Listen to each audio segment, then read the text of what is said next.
estamos disfrutando, porque para mí esto es un disfrute, no es un trabajo, estar comunicada con todos ustedes. Gracias Cristina, gracias Graciela, a todos, ya nos vamos a ir conociendo. Mi nombre es Honoria Celaya de Nader. Honoria es un nombre un poco raro, pero es de familia y me siento muy orgullosa porque era el nombre de mi abuela y de mi bisabuela, es decir, ya está en las raíces, genéticamente. Cuando era chica no me gustaba esto, ¿no? Porque claro, Honoria, pero mis íntimos me dicen Babi, así que si ustedes quieren, soy también Babi. Ay, gracias. Ya medio grande ya para Babi, pero bueno. Nacido en Tucumán, como les decía, muy orgullosa de mi tierra y de mis raíces. Soy doctora en letras, mi especialidad es literatura infantil. Empecé con esto de la literatura hace más de medio siglo. Tenía 18 años cuando empecé como docente en una colonia de ingenio en Tucumán. No sé si saben ustedes lo que es una colonia de ingenio. Antes los ingenios tenían diferentes colonias y era una escuela muy humilde, la escuelita de Monte Grandes. Y luego pasé a Famaillá, mi ciudad natal. Desde aquellos días, pero ya mucho antes, me enamoré de las palabras. Creo esencialmente que somos palabra. Desde aquel lejano antepasado nuestro, el que pronunció las primeras palabras y las que escribió, quizás en la tierra, en el agua, en el viento, hasta el día de hoy, pasando por los papiros, siempre el hombre en pos de la palabra. Creo que cuando un niño, frente a la inmensidad del mar, dice, mar, ese niño ha entrado en conciencia consigo mismo. Cuando en el jardín de su casa dice flor o dice rosa, ha empezado recién a ser y reconocer, porque a través de la palabra somos el otro. Tuve la suerte de tener unos padres, siempre cuento esto, que me supieron regar con palabras. Y tuve un abuelo, que vino de España, que en una mano llevaba un libro y en la otra manejaba el arado. Es decir, ¿por qué hablo de esto? Porque las palabras nos son esenciales para ser y también para ver en el otro lo que nosotros queremos que sea. Y esto ya nos vamos a un punto central que es ¿qué es un niño? ¿Qué les parece a ustedes? ¿Qué es un niño? ¿Cómo definirían a un niño? Bueno, han pasado siglos para que se llegue a tener una conceptualización de infancia. Hacia mitad del siglo XX, recién podemos decir que se ha podido, si me ven llorar es porque estoy con alergia, ¿no? Recién se ha podido tratar de definir qué es un niño. Si recurrimos a la historia y nos vamos allá lejos, hay excepciones. El caso de Platón, que hace 25 o 26 siglos dijo, enseñar jugando, pero excepciones. El caso de Aristóteles, que también tenía una conceptualización de la infancia muy, muy especial. El caso de San Agustín. San Agustín, en sus memorias, no sé si lo han leído, sí. les recomiendo esa lectura, hace una caracterización de la infancia y de la incomprensión en esos tiempos de lo que era un niño. Y de ahí de él sale la palabra infancia. ¿Saben lo que quiere decir hace aquellos años? Lo que quería decir infanti voz. Eran los que no tenían voz. Y bueno, así pasaron siglos.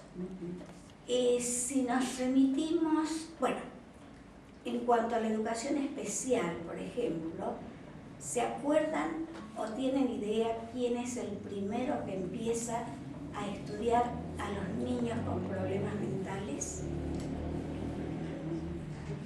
Y no hace tanto tiempo.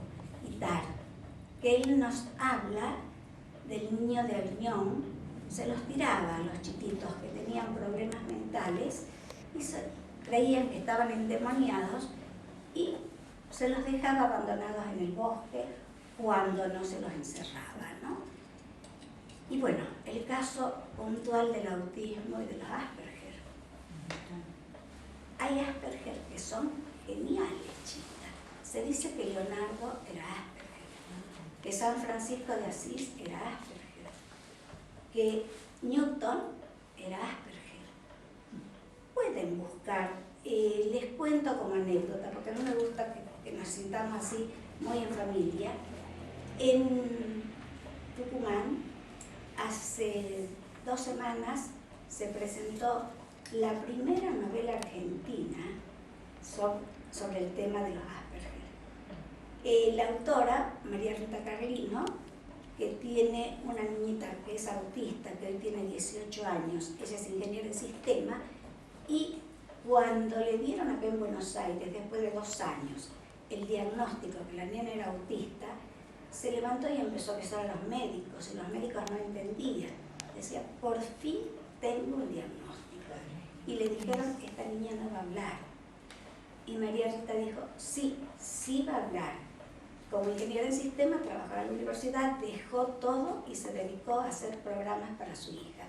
Hoy su hija tiene 18 años, es chef y además tiene otro emprendimiento en Hebra Collares para una casa importante.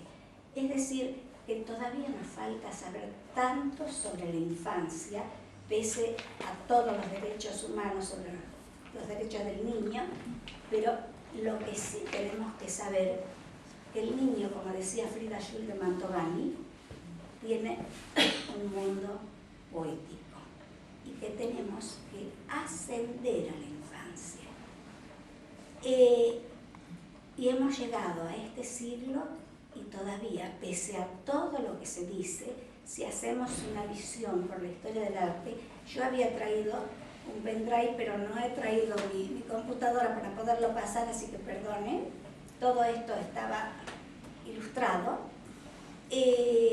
Por ejemplo, en Argentina, ¿cuál es el plástico, el pintor más relevante que se ocupa de la niñez marginada?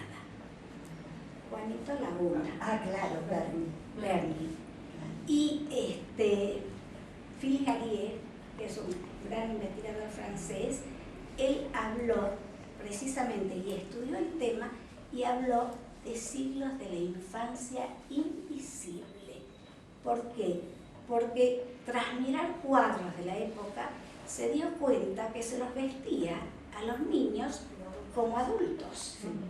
Y además había una generación de niños con fajas. Yo soy de esa generación. Pobres niños, no sé si ustedes se los fajaba. Puedo hacer una observación. Pero por supuesto. La clase pasada vimos a García Ferrer. Sí.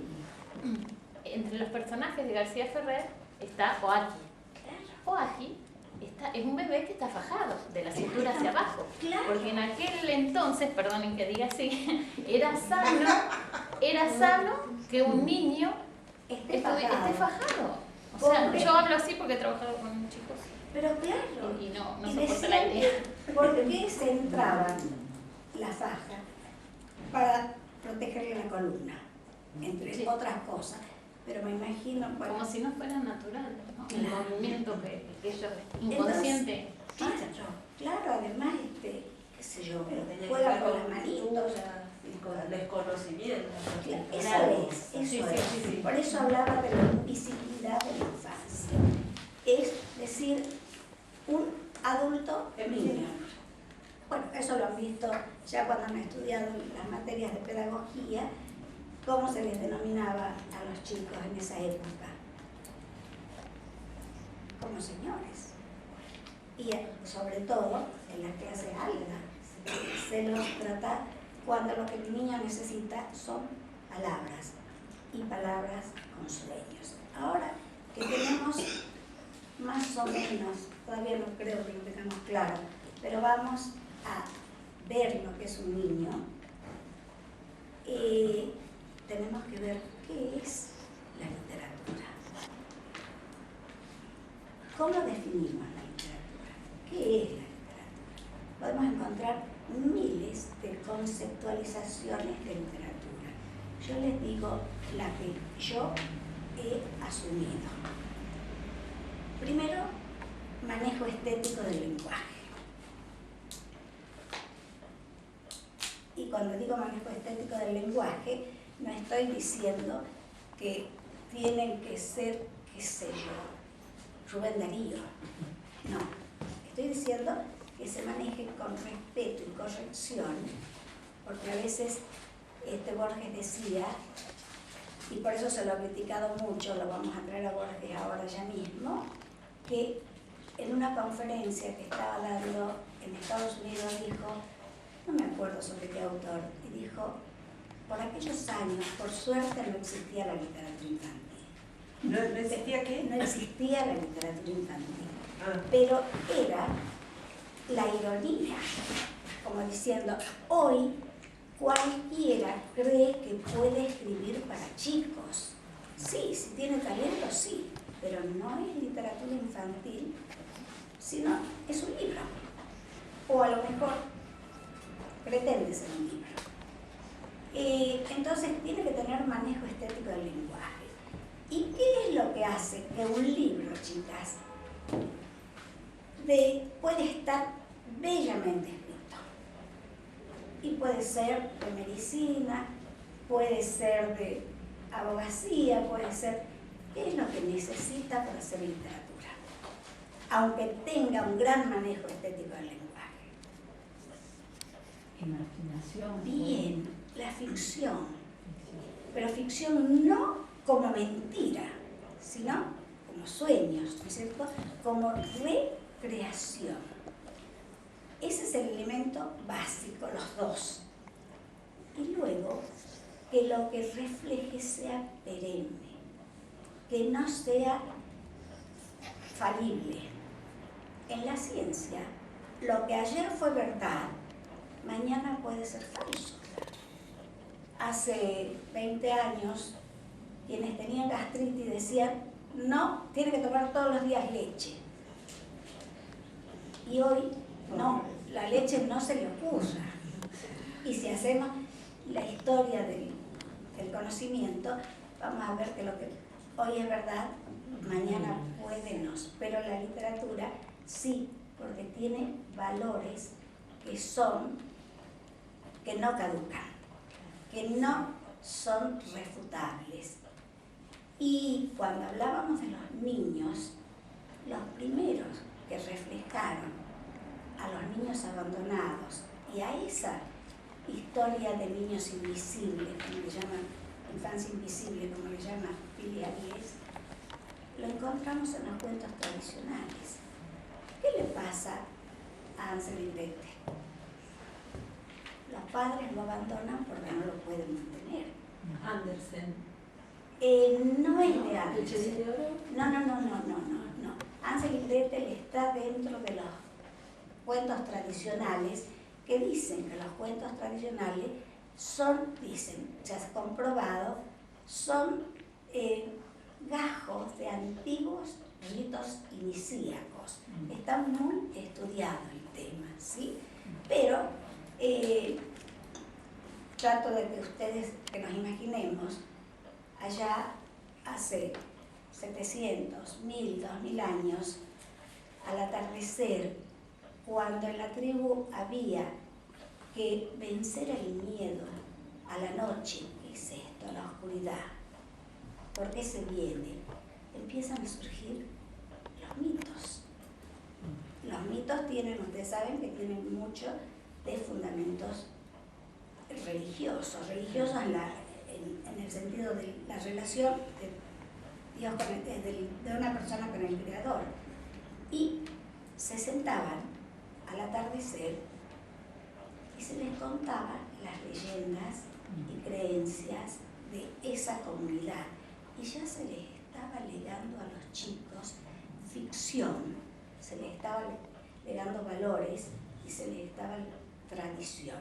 Si a mí me preguntan cuál es el punto de partida de la literatura infantil en Tucumán y en el noroeste, sin duda respondo Pachamama.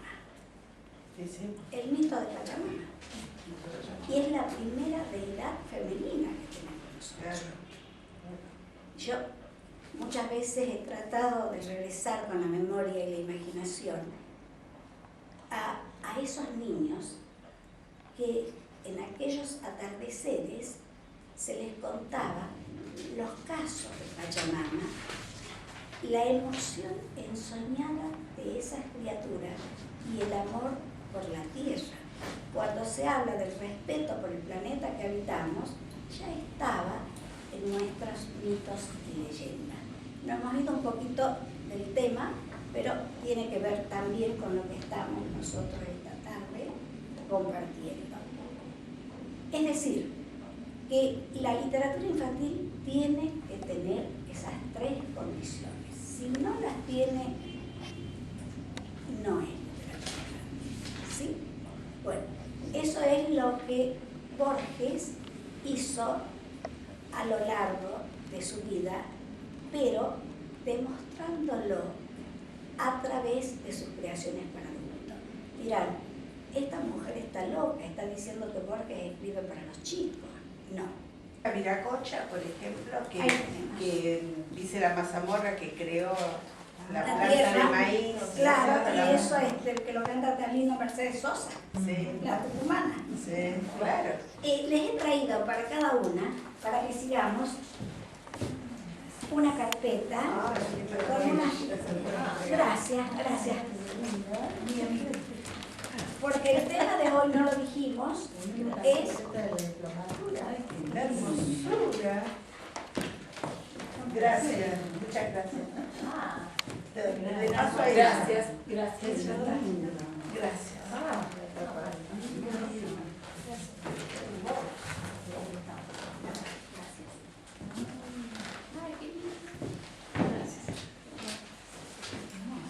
Bueno, no habíamos dado el título de nuestro encuentro, ¿no es cierto? Ahí lo tenemos. Jorge Luis Borges y la literatura infantil y juvenil. Esa es la primera. En la segunda ficha hay algunos datos geográficos de que les estoy hablando. En la tercera, algunas de mis obras, ya después de 60 años, en este momento llegamos a 23, en donde hay ensayos, investigaciones, bueno, es lo mismo, a veces no, y ficción. Bien, entonces hemos visto concepto de infancia, ¿no es cierto? Platón decía enseñar jugando. Aristóteles decía que los cuentos lleguen a esos tiernos oídos. Claro, eran grandes excepciones. Me olvidé. Jesús. ¿Jesús qué decía? Dejen que los niños lleguen a mí. Phyllis Ariel, la infancia invisible, lo hemos visto, ¿sí? Y no hemos hablado de las momias de, no sé si hay alguna salteña aquí. Yo viví mucho tiempo en Salta. Las que Nací en encontramos. Buenos Aires, pero soy malcriada en Salta. Eso, muy linda. Las momias de Yaya y Yaco, que las viste, las encontraron a 3.000 metros de altura. Y eran los sacrificios rituales que se ofrecían. Se ofrecían niños. Y los niños expósitos Y yo creo, chicas, y les digo con el corazón en la mano, que no hay mayor injusticia social que la de un niño que no tiene palabras y que no tiene un libro con imágenes en la mano. Eso ya lo había dicho Lorca, denme la mitad de un pan y en la otra un libro. Entonces, y era un hombre. Para un niño no hay, yo creo que esa es la mayor injusticia social, la de no tener palabras aladas, la de no tener un libro en las manos. Por eso es que con María Eugenia Birla, una querida amiga, que empezamos, vos la conociste, Berta, ¿la conociste, Cristina? Sí, la conocí. Cuando nosotros hace 50 años hablábamos en la facultad de literatura infantil, que nos íbamos a dedicar a este género, a esta disciplina, nos miraban por encima del hombro como diciendo, a esta no les da el coco para más, por eso se ocupan de eso. Lo decían. Y hoy sabemos que es una de las disciplinas más complejas, más estudiadas, porque a ella convergen todas las otras. Medicina, filosofía, música, bueno, todas, abogacía, no hay una psicología, claro. Aristóteles fue el primero en dividir las etapas de la vida. El primero en decir infancia, juventud y vejez, porque eso que nos parece tan normal, cuando entramos a la historia de la educación y cuando entramos a la historia de la infancia, Dios mío, realmente es pavoroso. Y aún ahora mismo, cuando creemos que con los derechos del niño, y que todo, sí, están muy mentados, pero ¿qué hacemos? Bueno, los niños en los cuentos tradicionales, nuestro concepto de literatura ya dijimos, y vamos ahora a los otros en Borges. Siempre me preocupó digamos, de dónde había nacido el talento enorme de Jorge Luis Borges. Siempre. Y hace muchos años, como 30, la Fundación Noble convocó a un concurso, más de 30, y el tema era la infancia. Y entonces me puse a trabajar, les cuento, ya estamos en una reunión de amigos, y descubrí que el libro, me puse a buscar en Borges el concepto de infancia. Y descubrí que el libro que más había leído era, a ver si alguien se acuerda, Las Mil y una Noches. Y sobre eso dije, no, esto hay que trabajarlo mucho más. Y a partir de ahí empezó y nació este libro al que quiero tanto y al que le he dedicado tantas horas de mi vida y pienso seguir, que es la literatura infantil y juvenil en Borges. Él lo hace desde distintos ámbitos, pero primero vamos a ver cuál era el ámbito familiar, porque somos nosotros. Y ahí tenemos en la ficha, si ustedes me ayudan y alguien quiere leer, el primer poema que dice soy los otros. ¿Lo tenemos? Sí.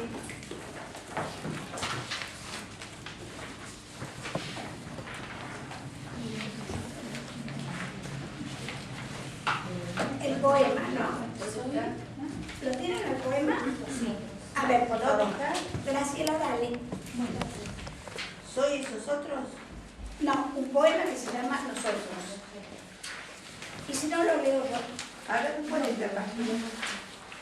No, pero ya es este de ¿Cómo? confundida.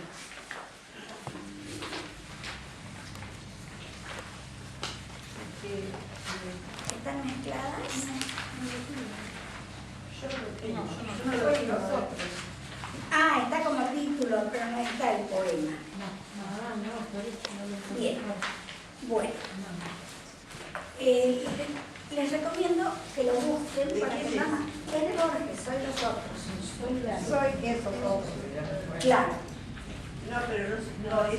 No lo tienen. Búsquenlo por Google. Sí. Claro. Ahora es esto. ¿Lo tenés? ¿La ficha? No la tengo en la ficha tampoco. Tengo el otro. Es que me he corrido mucho. Bien. Él era la Finur. Lo tienen ahí, ¿no es cierto? Sí, es la Finur, sí. ¿Saben quién era la Finur, no es cierto? Un gran poeta. Por favor, alguien lee, de San Luis, sí. Alguien lee el poema, lo lee. Juan Crisóstomo La Finur. El volumen de bloques, los anaqueles, la luz del patio, ajedrezado y terso, y la mano trazando lenta el verso, la pálida azucena a los laureles. Cuando en la tarde evoco la azarosa procesión de mis sombras, veo espadas públicas y batallas desgarradas. Con usted, la Finur, es otra cosa. Lo veo discutiendo largamente con mi padre sobre filosofía y conjurando esa falaz teoría de unas eternas formas en la mente. Es bellísimo el poema, ¿sí? Bueno, él descendía, era pariente de la Finur. Ahora, hay algo ahí, chicas, que nos tiene que llamar la atención. La letra cursiva. Sí. Que es de la Finur, el poema. Que el poema es de la Finur. Él la toma de ahí y con la honestidad intelectual de Borges la pone, pero también nos desafía como nos desafía siempre. A ver, averigüen por qué esto lo he puesto yo en cursiva. Entonces, era la Finur, era su abuelo, como dice Alejandro Bacaro, el presidente, en su libro, el abuelo materno de mi padre. ¿Quién quiere leer, por favor, eso, chicas? ¿Podés? Ahí, soy Edgar. Sí, por favor. No importa, lo decía en español. Edgar Jan Aslan. Edgar Jan Aslan. El abuelo materno de mi padre, Edgar Jan Aslan, editor de los primeros periódicos ingleses de la Argentina. ¿Esto es un verso? No. Southern Cross. Era un hombre ligado a las humanidades, era un estudioso, era un amante de las letras. Eso es del libro de Bacaro, ¿no es cierto?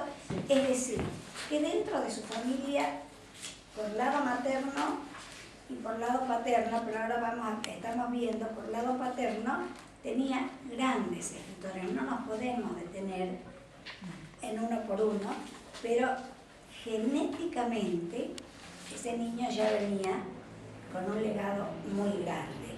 Era también, ¿quién más, chicas? Era su abuela. Su abuela británica. Ella lo introduce a la literatura inglesa. Ella le leía todos los cuentos de Oscar Wilde para chicos, entre tantas otras cosas. Y la abuela materna le ofrecía, quería otro niño, pero a Borges le interesaba eso.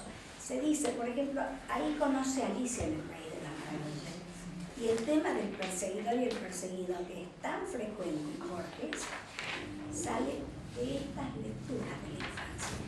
No hay un solo libro y no hay un solo prólogo de Borges en el que él no recuerde a sus lecturas de infancia. No hay.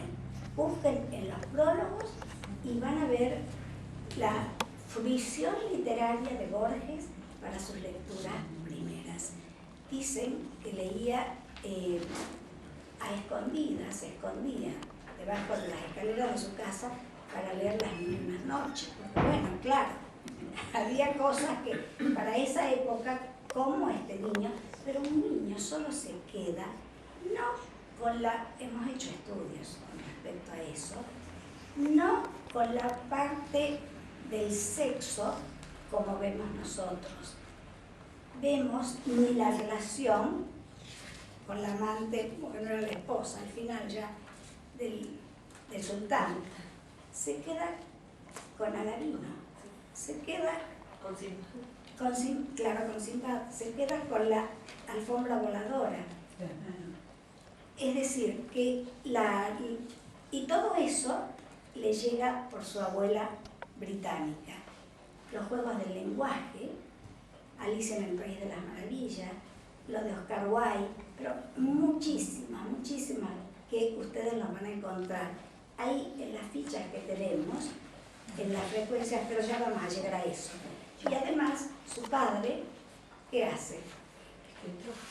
Era también escritor, un escritor un poco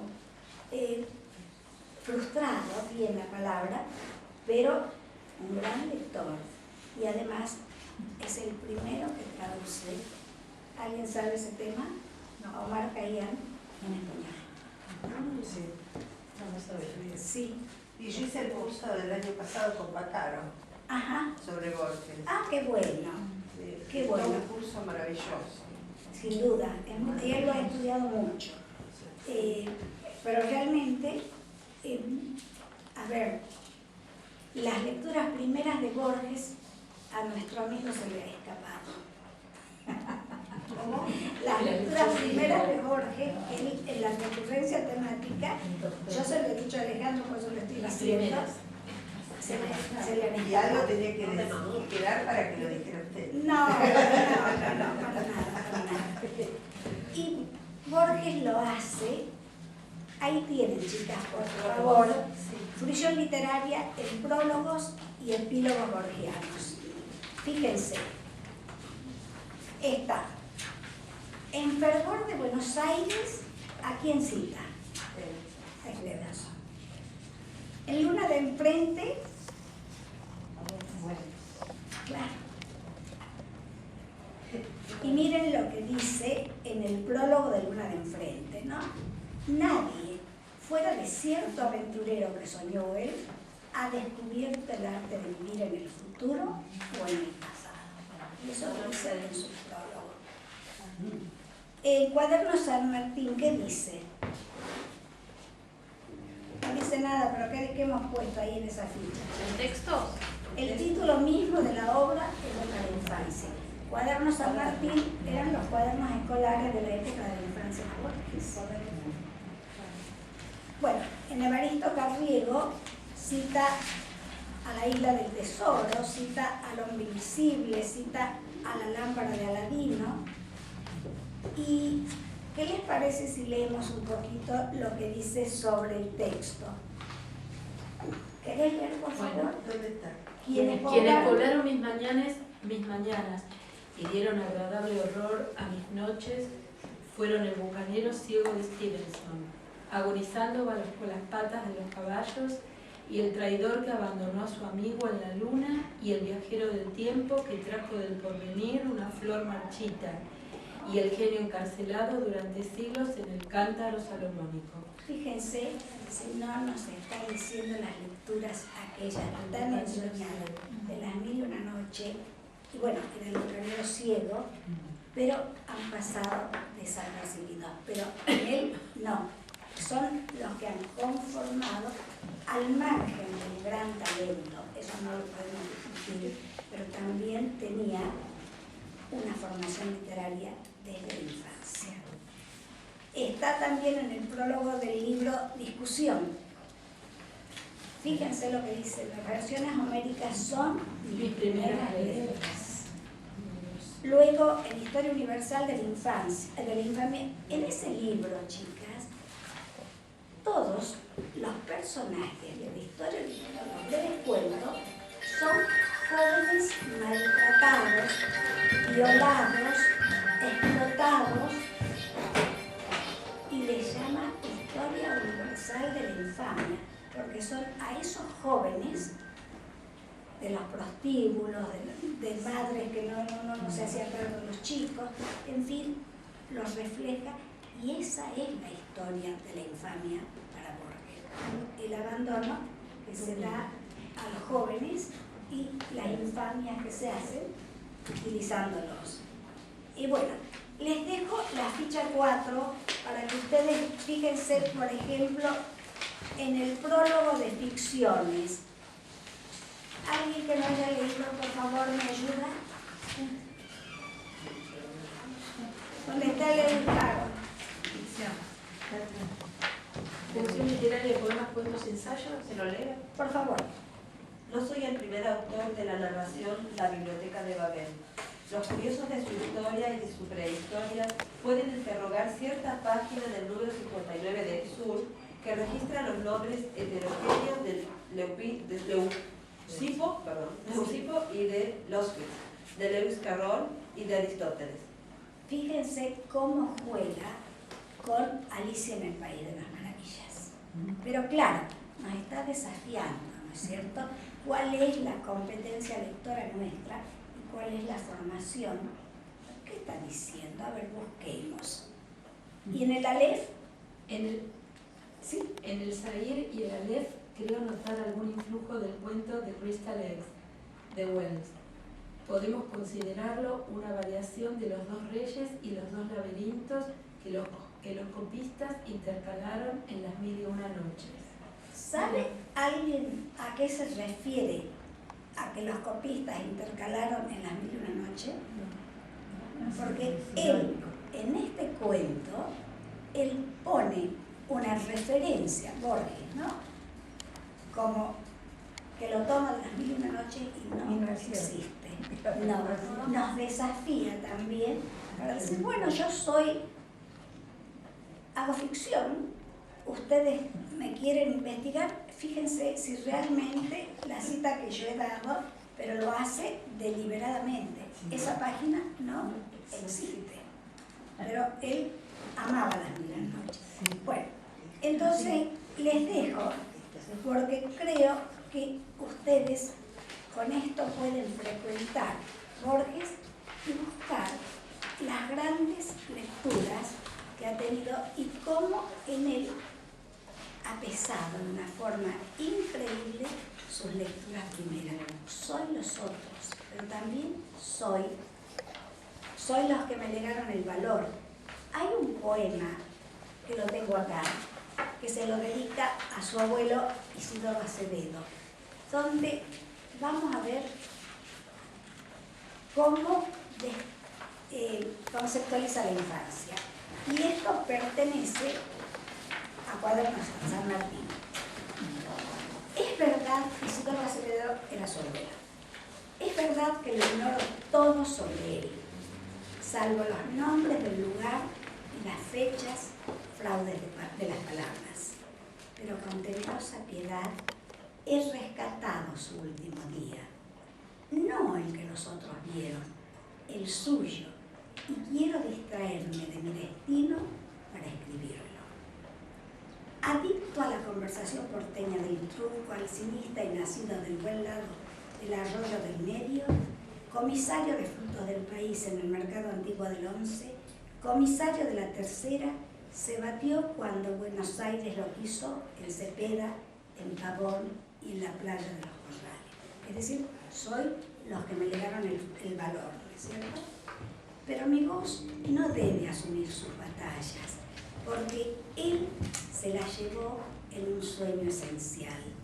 Porque lo mismo que otros hombres escriben versos, hizo mi abuelo su sueño.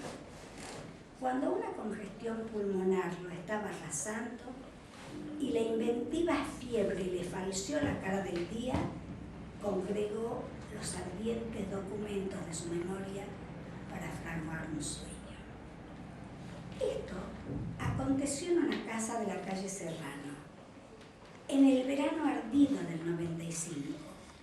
Soñó con 2 ejércitos que entraban en la sombra de una batalla. Enumeró los comandos, las banderas, las unidades. Ahora están parlamentando los jefes, dijo en voz que le oyeron y quiso incorporarse para verlos. Hizo leva de pampa, vio terreno quebrado para que pudiera aferrarse a la infantería y llanura resuelta para que el titón de la caballería fuera invencible.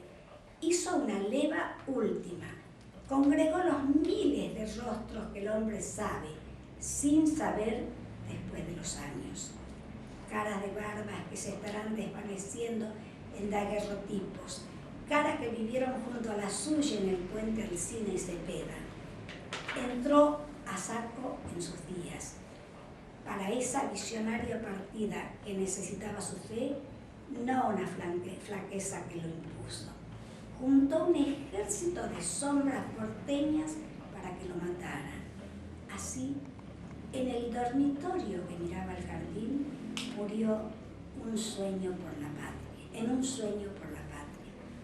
Y fíjense esto, en metáforas de viaje me dijeron su muerte. No lo creí. Yo era chico, yo no sabía entonces de muerte, yo era inmortal.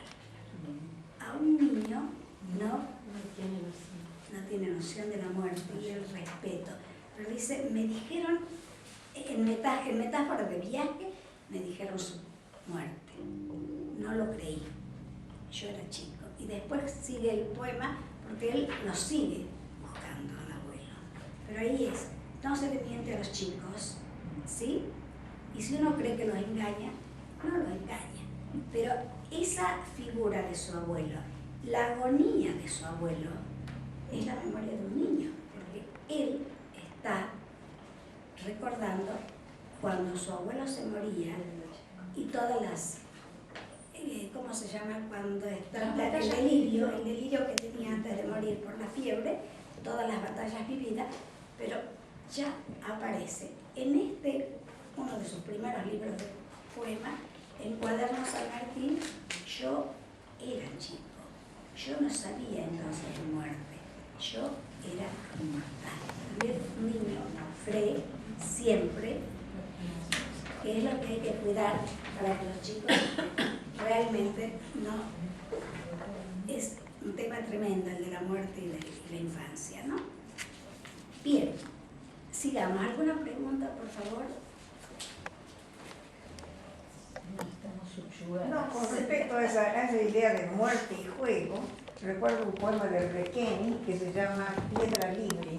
No sé si conocen ese juego que consiste en esconderse, entonces a las escondidas. Sí, claro. Y entonces el referente del poema de Requeni es ese juego de las escondidas, juega con los nietos y concluye diciendo que en algún momento dado los nietos ya no lo van a encontrar. Qué hermoso. Qué lindo. Es un hermoso poema. Qué hermoso. No lo conozco. Después, bueno, lo voy a buscar. Bueno, con naturalidad, ahí toma con naturalidad el tema de la muerte, ¿cierto? Claro, Es sí. algo como entrar en amistad con esto que también nos ocurre a todos. Hola, Graciela, ¿cómo estás? No interrumpo, no interrumpo. No. Buenas noches.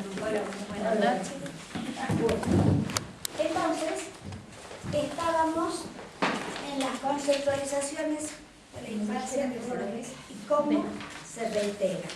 Y en la ficha, con este desorden, lo vamos, pero no solo lo hizo a través de sus escritos, lo hizo a través del periodismo. Ustedes me dirán, ¿el periodismo? Sí.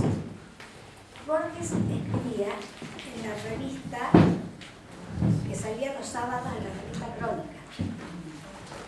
¿Cómo se llamaba la revista de los sábados? No me acuerdo. No me acuerdo, pero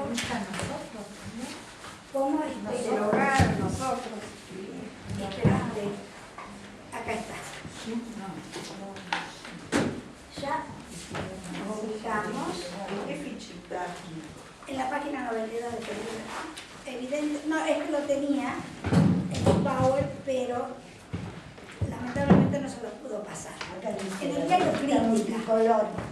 Acá dice la revista multicolor. Sí, de los sábados. ¿A dónde está eso? Acá.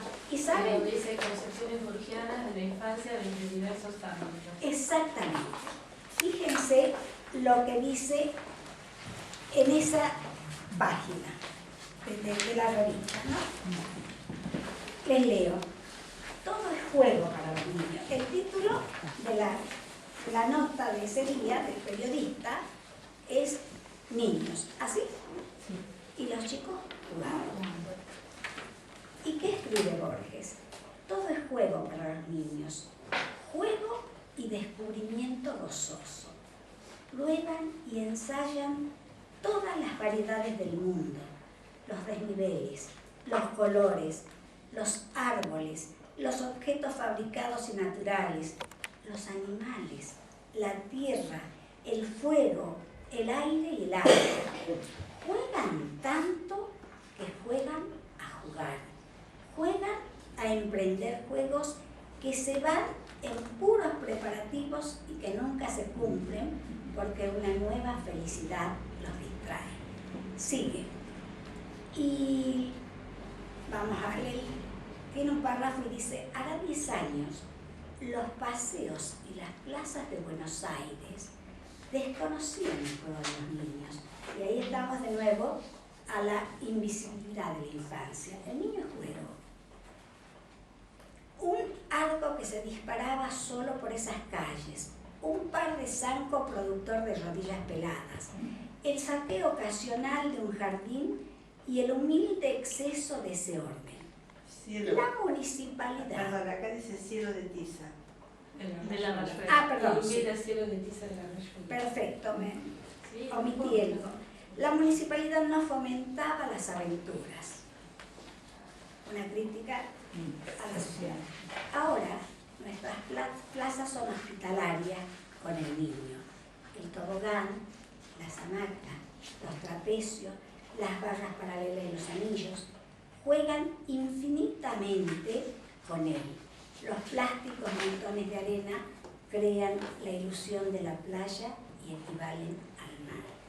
Eso es de Borges, escrito en los comienzos de su carrera. Además, saben que Borges tradujo a Kipling y son muchos los cuentos que aparecieron en esta revista, en este periódico, traducidos por Borges. Eso creo que es una deuda que tenemos, recopilar esas traducciones y reeditarlas, ¿no es cierto? Sería una cosa muy linda.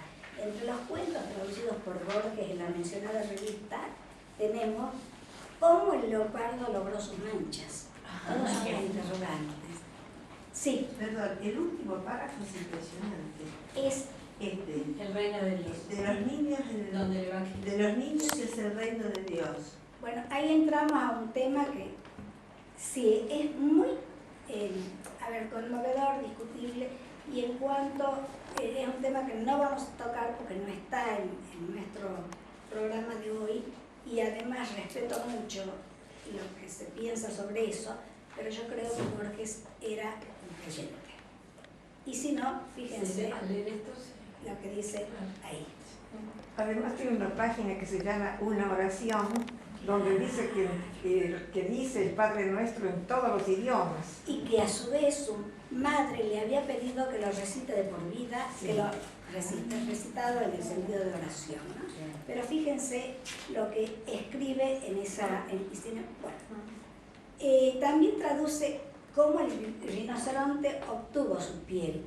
Ustedes ahí lo tienen a la cita si pueden, están con las hemerotecas mucho más cercanas que nosotros allá, la van a encontrar, el número de ese periódico, la fecha, cómo el elefante logró su trompa, el canguro que jugaba con el mar, el gato que andaba a su antojo, la mariposa que pisó fuerte, el príncipe de los tatú, y podríamos seguir. No sé dónde está eso. ¿Eso está acá? Eso está ahí. En alguna de las páginas, ya me fijo, por favor. Y en sus conferencias. Y vamos a hacer cita solo a dos. Una, cuando recibe el premio de Sabe. ¿Sí? ¿Alguien sabe qué dijo en ese momento con respecto a la infancia? Bueno, él en esa conferencia, él dice, para agradecer el premio que le había otorgado, dice: Palermo del cuchillo y la guitarra andaba, me aseguran, por las esquinas. Pero quienes poblaron lo que ya hemos leído, Mis mañanas hirieron agradable horror a mis noches, fueron el bucanero ciego de Stevenson, agonizando bajo la pata de los caballos, y el traidor que abandona su amiga, lo que ya hemos leído.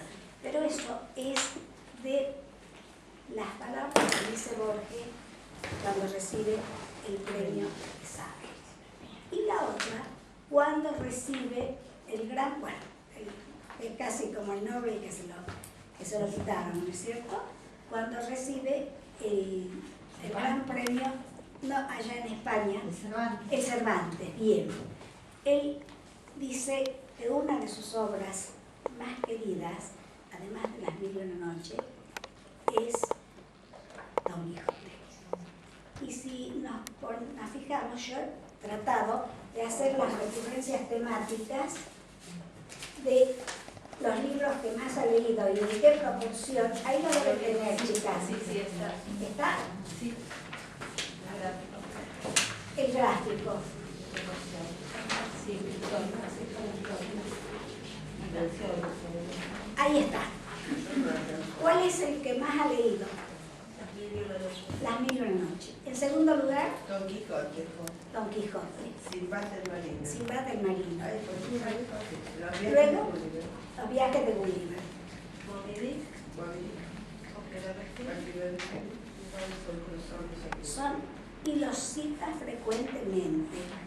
Están las recurrencias temáticas, ocurrencias se dicen los que hacen estos estudios, sí. Pero lo tenemos a un Borges totalmente ligado a la literatura infantil y juvenil. Entonces, ¿cuál es el desafío que tenemos nosotros? Yo creo que quienes estamos en este momento, en esta diplomatura, es porque creemos en la literatura infantil, porque tenemos una concepción clara, o por lo menos intuimos lo que es un niño, que necesitamos brindarles sueños, porque el mundo poético, como decía pero sabiamente Frida, es el mundo de la infancia. Y no solo los niños, los adultos también sin sueños, ¿qué seríamos? No, yo creo que esta vida sería realmente un infierno. Se logra grata cuando tenemos sueños. Sueños alcanzados o sueños por lograr. ¿Y qué es lo que tenemos que hacer? Trabajar por eso, porque yo quiero terminar este encuentro, después de que trabajen ustedes, repitiendo lo que digo siempre. No hay mayor injusticia social que la de un niño sin palabras. Y nosotros desde esto, y no se improvisa, chicas. La literatura infantil es una disciplina muy difícil que nos exige permanentemente estudiar y recoger las grandes obras de nuestros autores.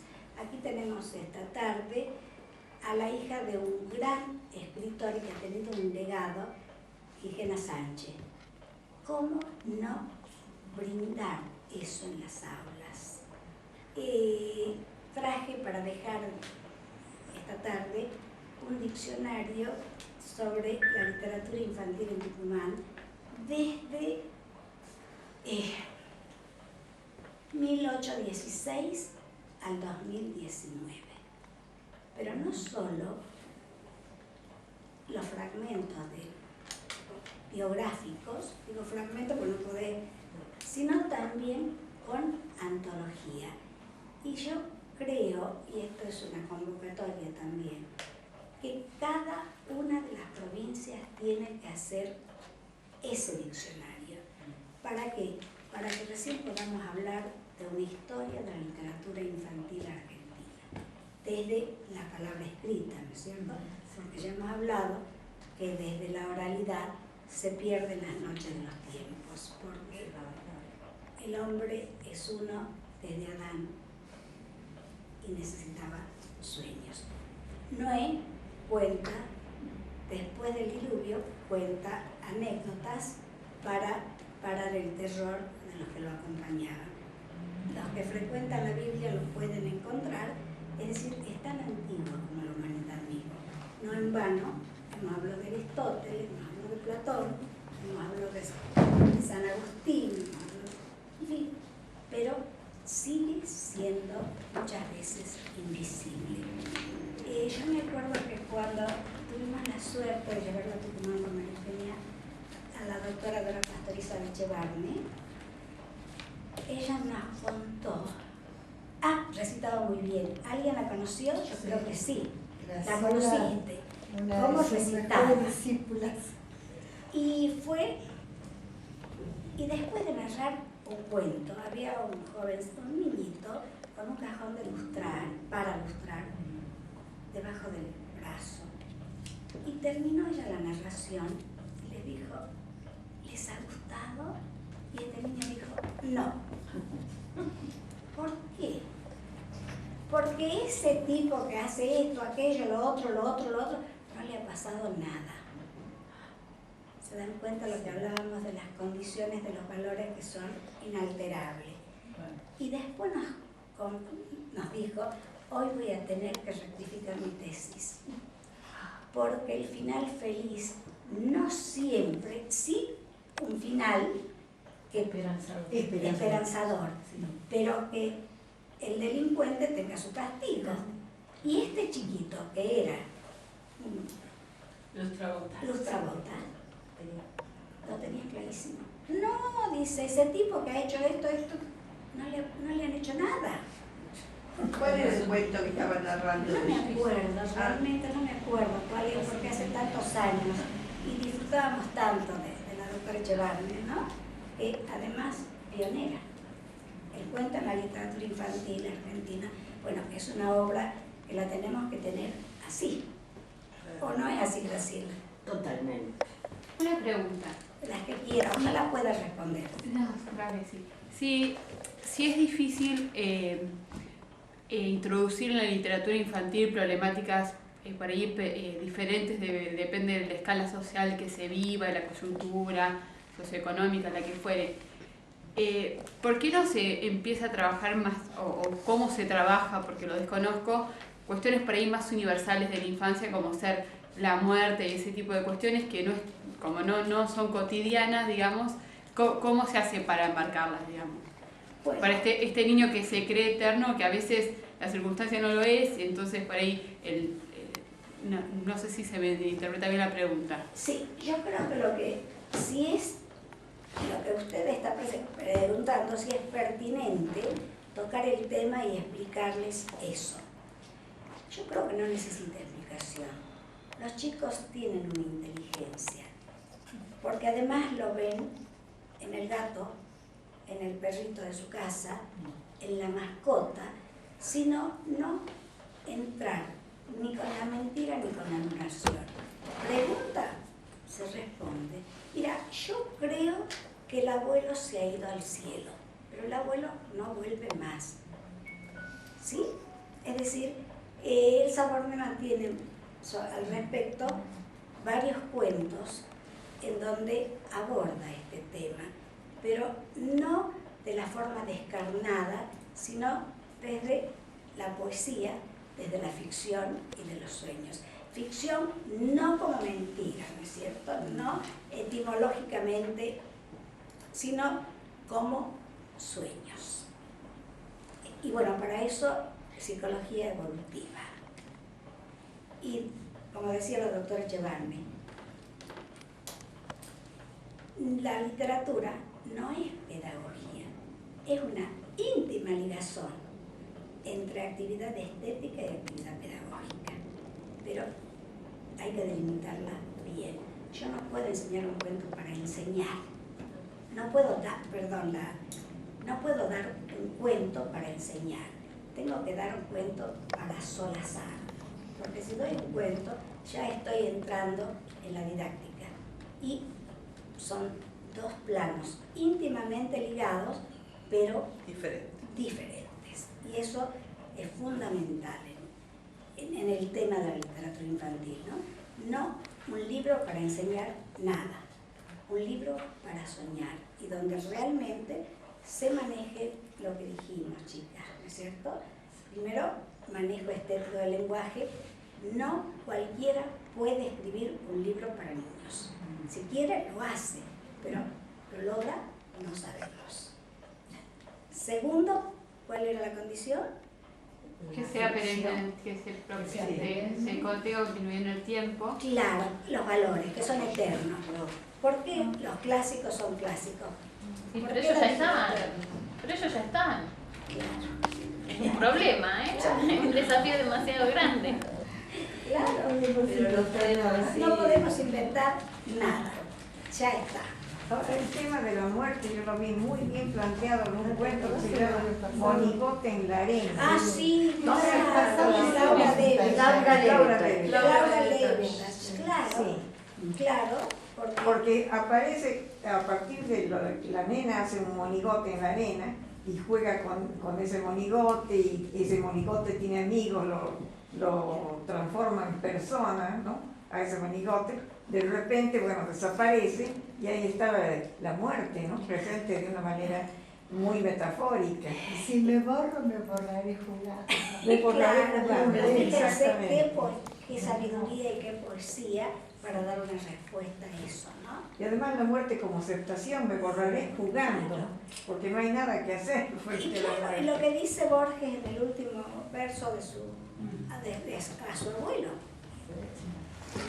Yo era niño, no creí lo que me dijeron, Y lo sigo buscando. yo era inmortal y lo seguí buscando por las galerías de mi casa, claro, pero después el tiempo, Pero hasta en la perspectiva de adulto, Borges en el poema que se llama Las cosas, habla de su bastón, de sus anteojos, de su llavero y dice, nunca sabrán que me he ido, es ¿no? bellísimo. Y después de la muerte las cosas quedan y ni se enteran que uno ya no está. Entonces Es la que muerte como ausencia, Es que de algún ¿no? modo los que tenemos afectos No sienten tenemos vivo eso. tal cual, los recuerdos lindos, Es que somos eso, Lo somos compartido. sueño, somos memoria y somos nosotros. Y eso es lo que es la literatura infantil. Y las chicas que leyeron ya el libro de Borges, el libro de Reumers, El regreso al joven príncipe, ¿cómo está presentada la muerte ahí? ¿Se acuerdan? Dice, solamente los que aman de verdad son estrellas y su luz nos seguirá alumbrando mientras los recordemos. mientras los recordemos. Sí, cuando habla del hermano. Cuando habla del Y en el hermano, Principito, En el Principito de Base, la rosa, que sí, cosa tan la hermosa. rosa que se deshoja y se muere. Bueno, y él mismo. Y el Él pide, Principito, claro, él claro. pide que lo pique la serpiente para volver a su planeta. O sea, Si bien el Principito no es para los más chicos, No, pero bueno, claro, sabemos pero es bien como todo libro puede ser leído al niño. Sí. Si se lo leemos sobre todo porque cambiamos palabras, Graciela cambiamos Montes de decía que lo nuestro es una literatura sin adjetivos. Es literatura infantil como la dosis pediátrica. Sí. Claro, muy bien. El- Es literatura. claro, Sí. cuando el médico les recomienda un antibiótico a un bebé, el mismo antibiótico, pero la dosis es pequeña. Claro. La literatura para niños es eso. Es En la los cuentos medicina. clásicos ya está la muerte, está la maldad, la bondad, La naturaleza humana. la naturaleza humana. En psicoanálisis de los cuentos de Ada, no sé si lo han leído, Bruno Bettelheim, marca 4 o 5 grandes problemas humanos. Los celos, la envidia, y él trabajaba con sus pacientes, ustedes lo saben, descubriendo cuál era, y yo lo he vivido con mi hijo. Lo he vivido y puedo dar testimonio de lo que dice, vaya, de haberlo vivido. Mi hijo, que hoy tiene ya 50 años, tenía 2 síntomas altamente neuróticos. Asma, cuando hablo de neurótico hablo de neurosis, no hablo de, con todo el respeto que es, y enuresis. Entonces, ¿sabe lo que es enuresis? ¿No es cierto? No, yo no, perdón. No poder Claro, ¿En la cama o...? orinarse en la cama, Pues, hay no, enuresis no, diurna y hay nocturnas. Hay chiquitos que en el aula, bueno. Y me dicen, tiene que ir al psicólogo. Bueno, y me encuentro con un pariente que me honra mucho recordarlo, lleva la cátedra de Psicología Profunda Tucumán traída directamente desde Alemania, ¿no? Y le digo, Andrés, esto no da resultado. Yo no veo mejoría. Y me dice, bueno, es muy fácil, sácalo a él y anda vos. Pero si yo sé lo que me pasa. Ah, dice, así que los hijos no son lo que nosotros hacemos de ellos. A mí me pasó lo mismo. ¿Te pasó lo mismo? En todo lo Me mandaron a mí. Sí. Bueno, fui, ¿y qué pasaba? Era una madre demasiado obsesiva y no lo dejaba respirar. Entonces, ese niño hacía ataque de asma, pasó y nunca más. Pero claro, fueron muchos años de llanto frente al psicólogo, llanto de esta madre, ¿no? Porque los niños captan mucho más. Ah, y me di cuenta, a esto quería llegar, que él se atemperaba en los ataques de asma cuando le contaba un cuento. Y siempre era el mismo cuento. Era el cuento, no me acuerdo en este momento cómo se llama, que la princesa, una de las princesas largaba estrellas y la otra sapos y culebras. Sí. Y ese era el cuento De Grimm. De los hermanos Grimm, pero no me acuerdo cómo se llama. Sí, no me acuerdo cómo se llama. De los que Grimm recoge, ¿no es cierto? Sí. Ya que hablamos de Grimm, vamos a hacer una acotación. Y pasaron muchos años, pero él se atemperaba con ese cuento. Y un día íbamos en el auto, iba manejando yo, y le digo, Fran, ya sé por qué te gustaba tanto aquel cuento. Y me mira y me dice, ¿por qué? Porque vos me veías a mí representada en la princesa que largaba culebras. Las órdenes. Se largó a reír y me dice, mamá, tenés razón.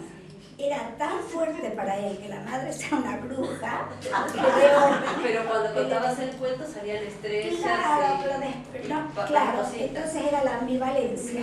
Salía por un lado la ficción, el ensueño, pero por otro lado, esta mujer que le ponía tantas normas, era la bruja que largaba culebras. Las hermanas, puede ser. Eran las tres hermanas. Las dos hermanas. Eran dos, o no me acuerdo, pero realmente. La cosa es que él se curó porque hacías terapia vos. Claro. Pero eso es muy común. Eso es muy normal.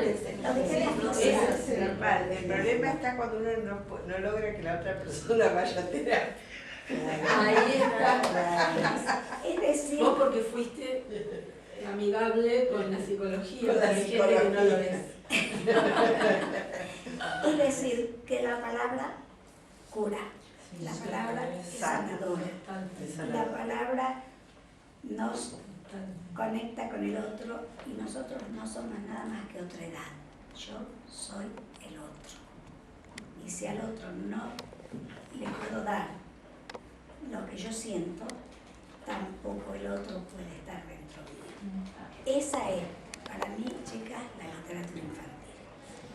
Y Borges es un gran ejemplo de todo eso. Por eso él constantemente dice, soy vosotros.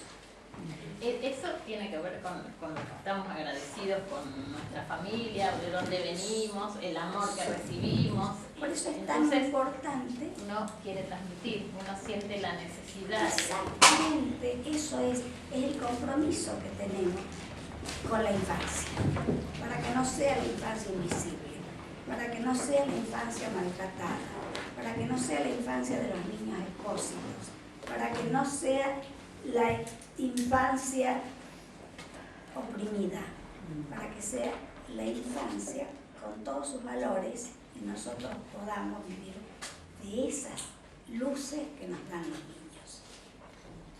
Sí.